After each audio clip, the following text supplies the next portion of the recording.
game to play. Battlefield 3, Medal of Honor, Halo 4, Assassin's Creed 3, Black Ops 2. Don't know what game to play. So many games to choose from. I can't freaking decide. Oh, I'm on the air. Hey, what's going on, everyone? I am Sir James from GamerFusion.com. Come to you guys with the weekly news. It's so hard to figure out what game to play, especially if you have a pretty good collection. It's just so hard to choose. But anyways, let's go ahead and see what's coming out this week. So let's go ahead and start with the PlayStation 3. For the PlayStation 3, we have the Ratchet & Clank Full Frontal Assault. And if you happen to own a Sony PlayStation 3, you should definitely check out the Ratchet & Clank games. I've heard they're really good. Also coming out for the PlayStation 3, we have the Under Defeat HD. And if you happen to own a copy of Battlefield 3 on the PlayStation 3, you can now download the new DLC. I believe it's called the Aftermath DLC for Battlefield 3. It's only out right now for the PlayStation 3.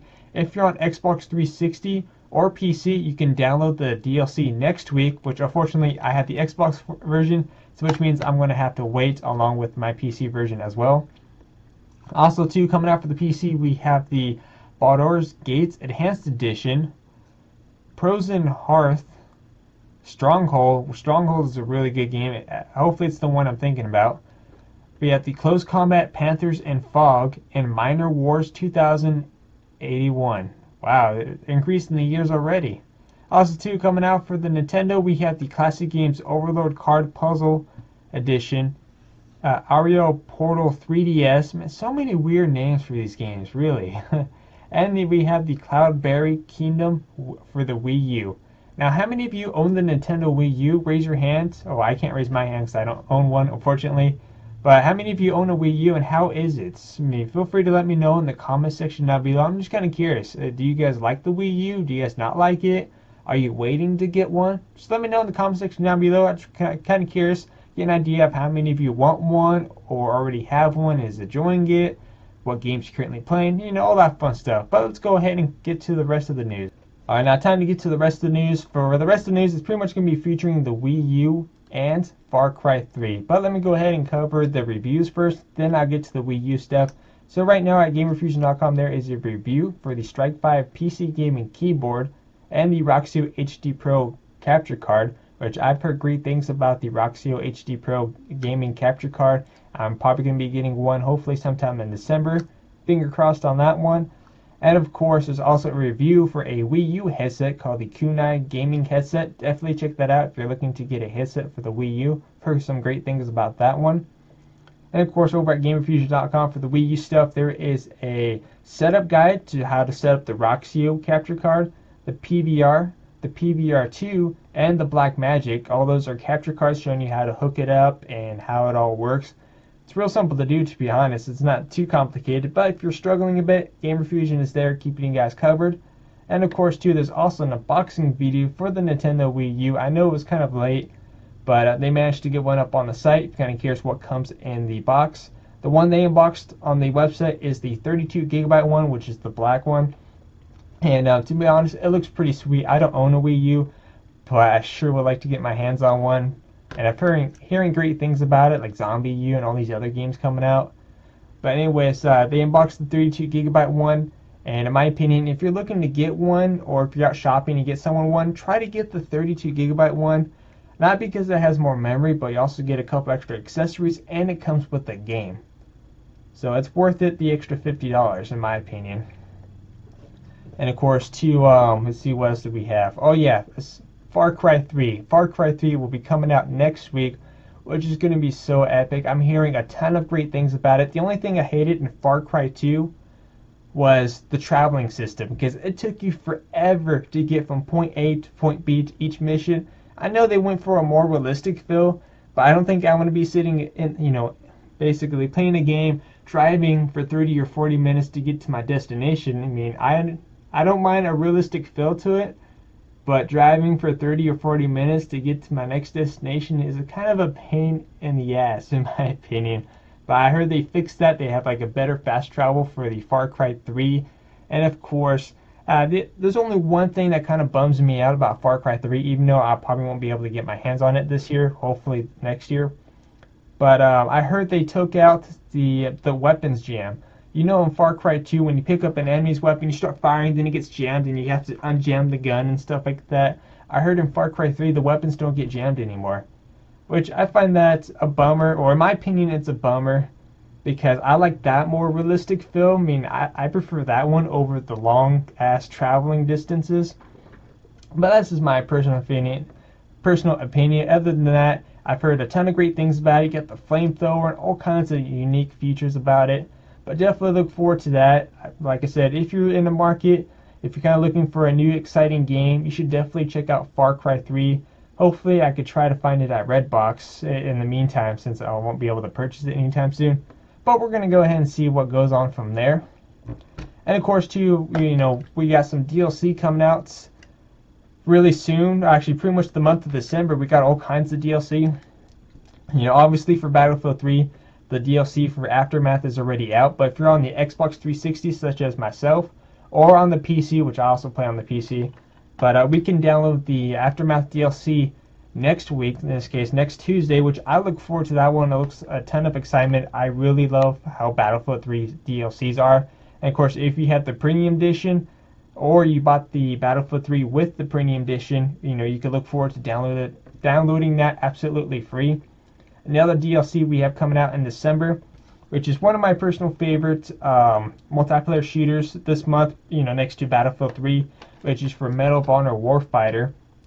This DLC will be coming out, I believe, on the 19th in December. If you happen to pre-order, or in this case, if you purchase the limited edition, right there, limited edition, you're going to be getting the map pack for free.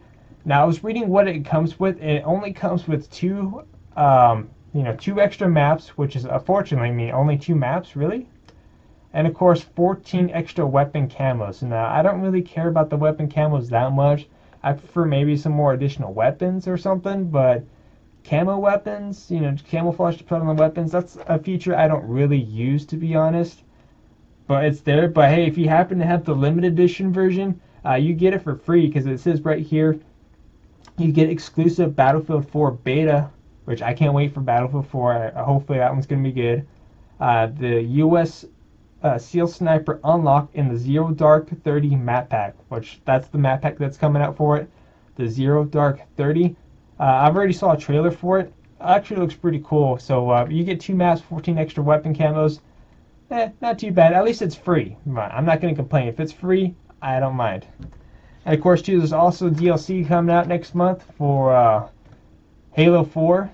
And I was reading on that. It looks pretty sweet. I actually managed to get Halo 4 during Black Friday for $30. I think that's a pretty good steal.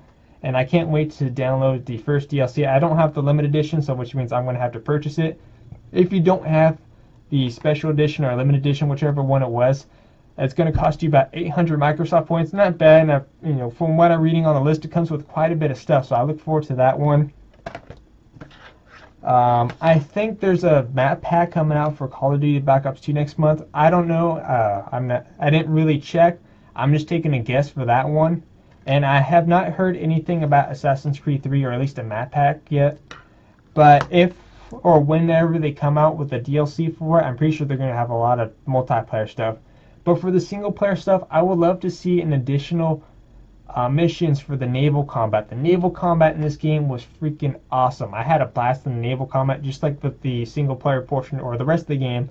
I had a ton of blast on the naval combat. It's probably one of the best I've seen in any game. I hope they come out with DLC to extend that some more, because once you complete all the naval combats, you don't get to go and continue on exploring with your ship or anything, which is unfortunate. That kind of bums me down. I hope that we see some naval combat DLC, and of course some additional single player stuff, maybe some extra missions. I know the PlayStation 3 version got that special mission with the George Washington one. I heard rumors that may come to Xbox, but that was only rumor. But we're just gonna have to wait and see. Oh, and two, I'm not sure if you heard, but that new Wii U, I mean not Wii U, the new Nintendo Wii that's coming out, it's only exclusive, I believe, to Canada. But it's a new version of the Wii, the current Wii, not the Wii U, not the new one. The Wii, the standard one that we've all seen, is a smaller version. It's only going to be costing $100, which is exclusive to Canada. I believe it was Canada. I'll have to double check on that. But anyways, this is the only downside. Alright, so they took out the backwards capability to play it on GameCube. which is understandable. I mean, if they're making it smaller, that's one of the features that we'll have to take out. But the biggest mistake they made, in my opinion, it depends how you look at it. I kind of look at it two different ways, so, you know, in a good way and of course a bad way, is that it has no Wi-Fi at all.